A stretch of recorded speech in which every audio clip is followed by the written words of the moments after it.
नमस्कार साथियों, आज की इस वीडियो में हम बात करेंगे वक्फ एक्ट 1956 के बारे में। तो साथियों, मैं आपको बताना चाहूँगा वक्फ एक्ट 1956 के बारे में वर्ष 2019 से पहले कुछ ही लोग इसके बारे में जानते होंगे, लेकिन 9 नवंबर 2019 के बाद वक्फ एक्ट ने इतनी सुर्खियां बटोरी कि यह आम जन की जबान पर भी आने लग गया। तो आखिर अब ये आप सोचने लगे होंगे कि आखिर ऐसी क्या बात थी कि वर्ष 2019 के बाद में ही ये एक्ट आमजन की जो जबान पर आया। तो साथियों, वर्ष 2019 के 9 नवंबर को जो हमारी देश की सुप्रीम कोर्ट है, सर्वोच्च न्यायालय है, जो हमारी सबसे बड़ी जो पंचायत है, वहाँ एक फैसला आया था और सबसे बड़ा फैसला आया था। राम जन्मभूमि मंदिर को लेकर एक वर्डिक्ट दिया था माननीय सुप्रीम कोर्ट ने, और माननीय जो हमारे रंजन गोगोई चीफ जस्टिस थे, उनकी एक बेंच ने एक जजमेंट दी थी और वो श्री राम मंदिर निर्माण को लेकर एक जजमेंट दी थी। और एक ये विवाद जो काफ़ी लंबे समय से चला आ रहा था, बाबरी मस्जिद और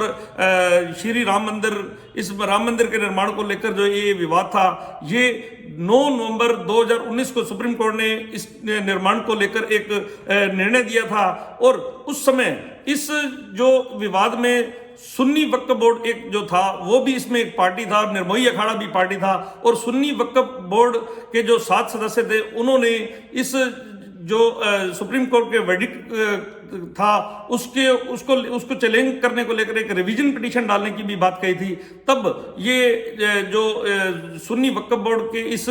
बात को लेकर जब उसने ये बोहें तरेरी कि हम एक सुप्रीम कोर्ट में रिवीजन पिटीशन डालेंगे और अपने एक सुप्रीम कोर्ट के उस फैसले को, जिसमें 5 एकड़ भूमि जो अयोध्या में बाबरी मस्जिद के निर्माण को लेकर सुप्रीम कोर्ट ने दी थी, उसमें रिवीजन पिटीशन में जाने के लिए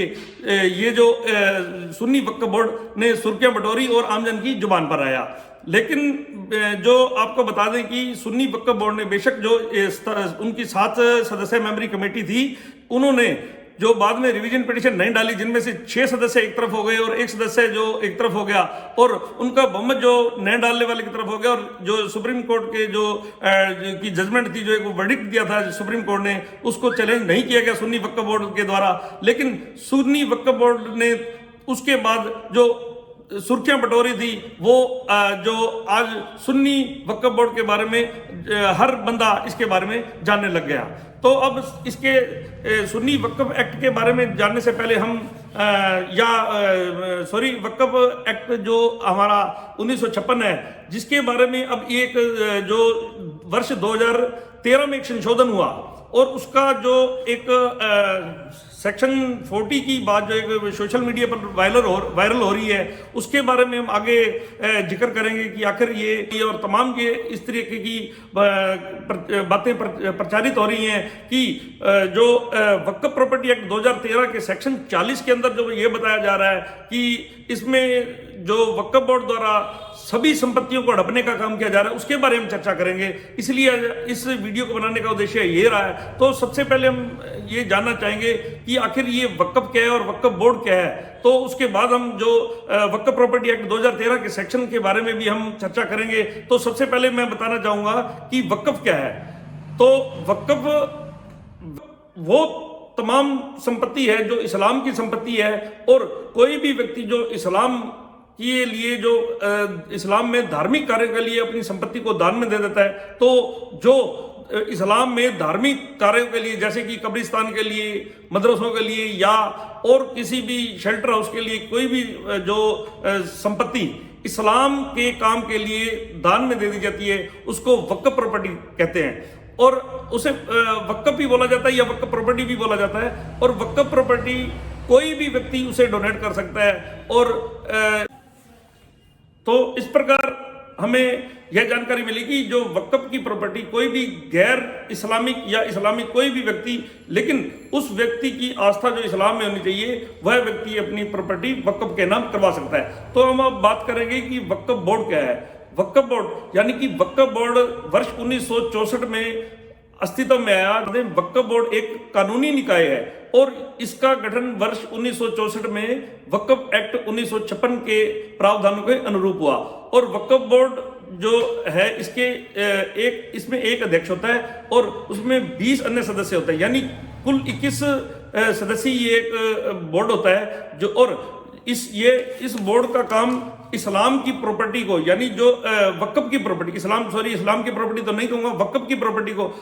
प्रॉपर्टी को रख रखाव करना होता है, इसका मैनेजमेंट करना होता है, और इसके सभी सभी दस्तावेज चेक करने होते हैं जो वक्फ से रिलेटेड होते हैं। और जो वक्फ की जो इस वक्फ बोर्ड का जो भी सदस्य इस प्रॉपर्टी का रख रखाव करता है उसे मुतवल्ली की संज्ञा दी जाती है, यानी उसे मुतवल्ली भी कहा जा सकता है। तो इस प्रकार यह बताया गया कि वक्फ बोर्ड क्या है। तो मैं आपको यहाँ यह भी क्लियर कर देना चाहूंगा कि देश भर में, यानी कि हमारे भारत देश में वक्फ बोर्ड की अनेकों संपत्तियां हैं। और अगर मैं बात करूं अकेले उत्तर प्रदेश में वक्फ बोर्ड की अनेकों संपत्तियां हैं, और जो कि यह विवादित भी रही। और वर्ष 2016-17 में इस प्रकार का विवाद रहा कि प्रयागराज और एक लखनऊ में सुन्नी सेंट्रल बोर्ड और शिया सेंट्रल वक्फ बोर्ड, इनके ऊपर घोटालों का भी आरोप लगा। और जैसे ही योगी आदित्यनाथ की बीजेपी की सरकार बनी तो योगी आदित्यनाथ ने इन पर सीबीआई जांच की भी मांग की और उन्हें अरेस्ट करवाने की भी बात कही। तो इस प्रकार जो ये विवादों में भी अक्सर रहा है। तो यूपी का सुन्नी वक्फ बोर्ड और शिया सेंट्रल वक्फ बोर्ड। तो अब हम बात करेंगे जो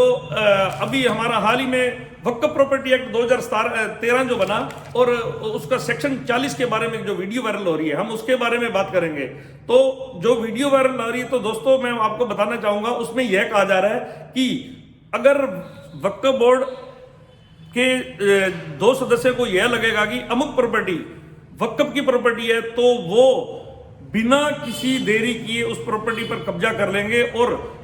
जो उस कंसर्न्ड एरिया के मजिस्ट्रेट होंगे उनको ऑर्डर पास करेंगे, यानी कि नोटिस को भी ऑर्डर बोला गया है कि एक नोटिस देंगे और बोलेंगे कि वो तमाम प्रॉपर्टी जो है वक्फ बोर्ड की है। इस प्रकार के वीडियो वायरल हो रहे हैं और सोशल मीडिया पर इस प्रकार की अफवाहें चल रही हैं, और इस प्रकार की जो वीडियो हो रहे हैं कि सेक्शन 40 में ऐसे प्रावधान दिए गए हैं। और उसमें यह भी बताया जा रहा है कि जो 2013 के जो सेक्शन 40 में जो ये बात कही जा रही है, उसमें इस प्रकार की अगर प्रॉपर्टी होगी जो वक्फ बोर्ड को लगेगा कि ये वक्फ की प्रॉपर्टी है, तो 24 से 72 घंटे के अंदर उस प्रॉपर्टी पर वक्फ बोर्ड अपना कब्जा कर लेगा। और जो भी उस प्रॉपर्टी पे पहले वो कब्जा रखे हुआ होगा, उसको कहीं भी चैलेंज करने के लिए हाई कोर्ट में नहीं जाना पड़ेगा, लेकिन उस प्रॉपर्टी को चैलेंज करने के लिए उसे जो एक ट्रिब्यूनल, वक्फ बोर्ड का ट्रिब्यूनल होगा, उसमें जाना पड़ेगा। लेकिन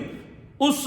अपील में जाने के लिए भी 1 वर्ष का समय होगा, और उस 1 वर्ष के समय से पहले वो कब्जा भी जो है वक्फ बोर्ड जिस प्रॉपर्टी को चाहेगा वो कब्जा भी उस वक्फ बोर्ड को देकर जाएगा। और इसके अलावा एक ये बात भी कही गई है कि जो ये वक्फ बोर्ड का जो ये नोटिस जारी करेगा, वक्फ बोर्ड उस प्रॉपर्टी पर कब्जा करने का प्रयास करेगा, वो तमाम खर्चे भी जो है ना सरकार वहन करेगी, और बिना किसी हिचकिचाहट के वक्फ बोर्ड उस प्रॉपर्टी